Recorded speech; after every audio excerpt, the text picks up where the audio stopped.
자발적 책 읽기가 정답이다. 안녕하세요. 리드인 책쌤입니다. 제가 지난 시간에 어휘, 사실, 추론, 비판, 어사추비라고 해서 우리 아이들 문해력, 독해력의 4대 영역에 대해서 이야기 드렸었어요. 그 중에서도 어휘, 우리 아이들 어휘력 높이는 방법을 조금 더 중점적으로 이야기 드린 것 같아요. 어휘, 사실, 추론, 비판 이 4대 영역은 어느 한 영역이 더 중요하고 덜 중요하다고 할 수 없을 만큼 굉장히 중요한 문해력의 4대 영역이고 이 네 가지가 골고루 잘 갖춰져야 아이들이 비로소 높은 독해력, 높은 문해력 수준을 갖추게 된다고 할 수 있는데요.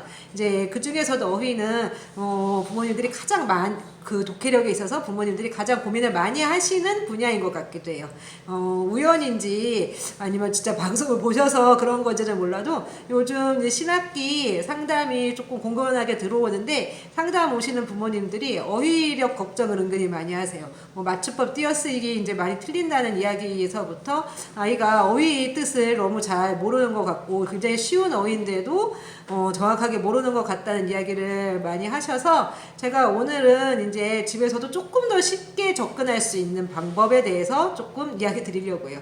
쉽게 접근할 수 있는 거는 말 그대로 일단 문제집 같은 거를 아이들이랑 어휘 문제집을 이제 규칙적으로 풀면 아이들 어휘에 도움이 되기는 하겠죠. 그래서 제가 활용하고 있는 문제집을 그냥 소개해 드리려고 왔습니다. 근데 이거는 이제 광고나 이런 건 아니고 광고가 들어왔으면 좋겠어요. 차라리 그런 건 아니고 그냥 순수하게 이제 팁을 알려드리기 위해서 얘기 드리는 겁니다.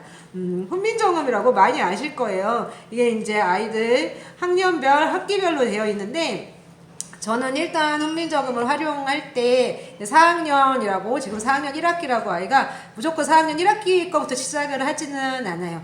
일단 그 문해력이나 독해력을 좀 봐서 아이 문해력, 독해력에 맞는 수준에서부터 시작을 하거든요. 그러니까 만약에 아이가 4학년이라고 해도 만약에 교과도서 지수 검사를 했을 때 1레벨이 나온다든가 아니면 이제 집에서는 지수 검사를 할 수 없으니까 우리 아이가 4, 5학년이어도 조금 어휘력이라든지 독해력이 많이 낮은 것 같다 그러면 아예 그냥 2학년 수준, 훈민정음 2학년 거부터 꾸준히 시작해가지고 쭉쭉쭉쭉 해나가는 게 좀 더 도움이 될 수도 있습니다. 왜냐하면 이제 아이들이 독해력, 문해력이 떨어지는데 자기 학년 거를 이거 훈민정음 풀게 되면 조금 어렵게 느껴질 수도 있고 이제 흥미도를 잃을 수가 있어요. 그리고 이 어휘라는 게 집에서 부모님이 굉장히 설명을 해줘가지고 잘 이렇게 아이들을 습득시킬 수 있는 분야가 아니기 때문에 굉장히 쉬운 것부터 하면 쉽게 풀 수 있거든요. 쉽게 하루에 2-3장씩, 3-4장씩 습관적으로 풀면서 좀 쉽고 편안하게 오히려 이제 습관을 잡는 의미에서 어휘력을 가져나가는 게 좋다는 생각이 듭니다.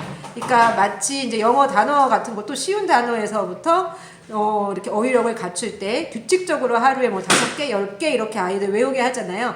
약간 그런 식으로 습관 들여주는 어떤 느낌으로 어휘를 접근하시면 될 것 같아요. 그래서 이 훈민정음은 다 아시다시피 3학년 1학기면 3학년 1학기 교과서에 나오는 국어 교과서나 사회과나 다른 어떤 교과서에 나오는 것도 좀 포함이 되어 있는 것 같아요. 그렇게 교과서에 나오는 어휘 중심으로 구성이 되어 있거든요. 잠시 보여드리면 이렇게 어휘 뜻이 제시되고 그 어휘에 대해서 이렇게 쓰고 연습하고 하는 부분들이 있고 이렇게 띄어쓰기 하는 부분들도 있고 높임법이나 이런 거 높임말이나 이런 거 익히는 부분도 있고 하여튼 구성이 이제 나쁘지가 않고 그 학년에 나와 있는 문법적인 부분이라든지 그리고 또 그 학년 교과서에 나와 있는 어휘라든지를 계속 이렇게 반복적으로 연습하면서 할 수 있게 해가지고 저는 일단 근데 교과서 중심으로 일단 어휘를 잡아 나가는 것이 중요하다고 생각하기 때문에 이 교재를 가장 좀 어휘 교재로는 많이 쓰고 있는 편이고요.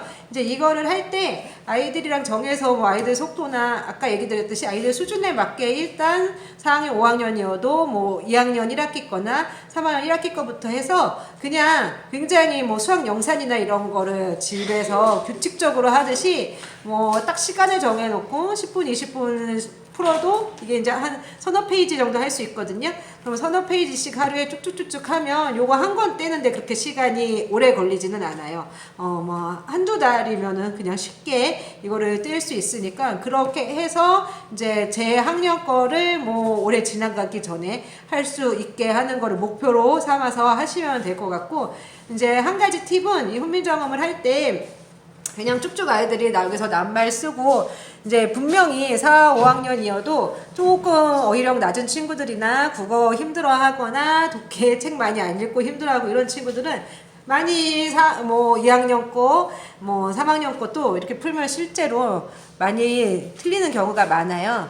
그래서 이럴 때는 같이 이렇게 잡아주시면서 특히 이제 낱말 같은 거는 저는 이렇게 틀리는 말 이렇게 밑에 그 단어, 틀린 단어를 넣어가지고 반드시 짧은 글짓기를 병행하게 하고 있어요.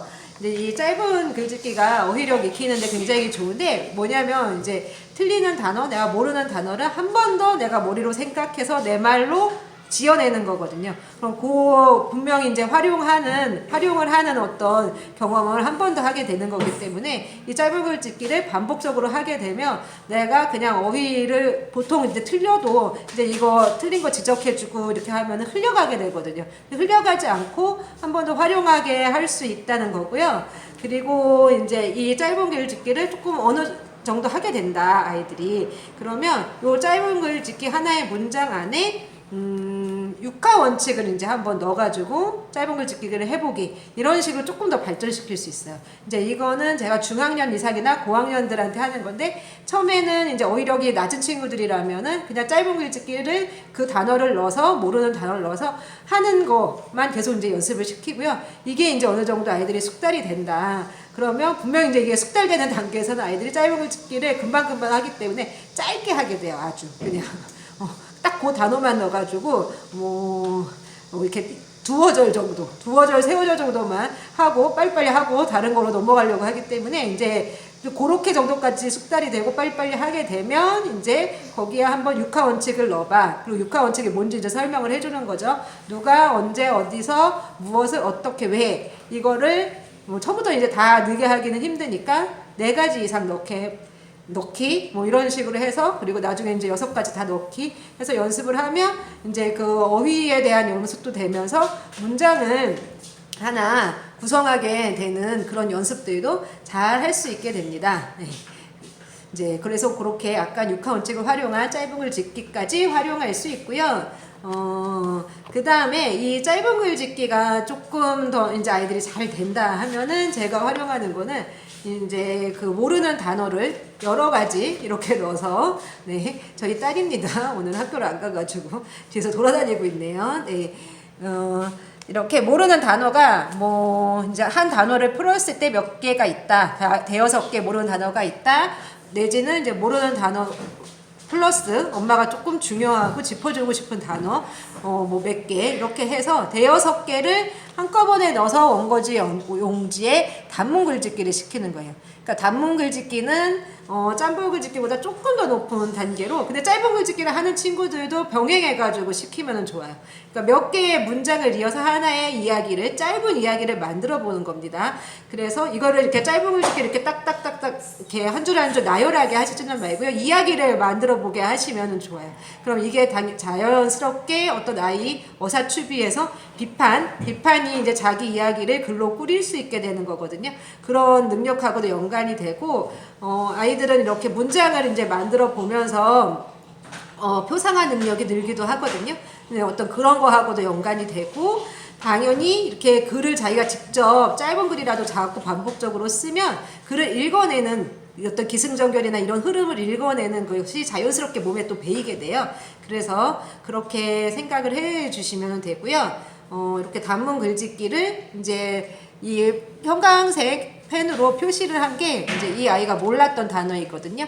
그래서 그 몰랐던 단어를 전부 넣어가지고 하나의 이야기를 만들어 보기 이런 식으로 진행을 하시는 것도 한 방법이라고 할 수 있습니다.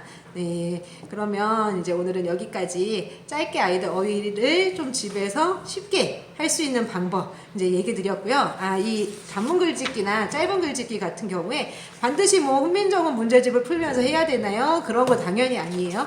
그러니까 아이들이 집에서 그냥 책을 읽을 때도 책에서 모르는 단어나 아니면 조금 이제 엄마가 생각했을 때 중요한 단어들이 조금 짚어줘야 될 만한 단어들이 있다고 하면 그거를 이렇게 샤프로 연필로 이렇게 동그라미 쳐놓거나 형광펜으로 조금 이렇게 체크해놔서 이제 그것들을 가지고 짧은 글짓기를 하는 노트를 만들어도 되고요. 활용할 수 있는 거는 굉장히 많아요. 그래서 짧은 글짓기 노트가 뭐 이렇게 어느 정도 한 10장 정도 차면 이제 뭐 아이들한테 조금 상을 제공해 준다든가, 그리고 이렇게 원고지 노트를 산다든가 그냥 원고지 용지를 사서 이런 식으로 이제 그 짧은 글짓기를 한 몇 가지 단어들을 이렇게 이어서 단문 글짓기를 또 짧은 글짓기에 이어서 또 연습시켜보고 하는 게 그냥 일반 책으로도 되고요. 이런 이제 훈민정음 같은 어휘 문제집으로도 되고, 또 하나 그냥 독해력 문제집 푸시는 경우도 많잖아요. 독해력 비타민이나 이런 거. 독해력 그냥 그 간단한 지문, 단문 지문을 가지고도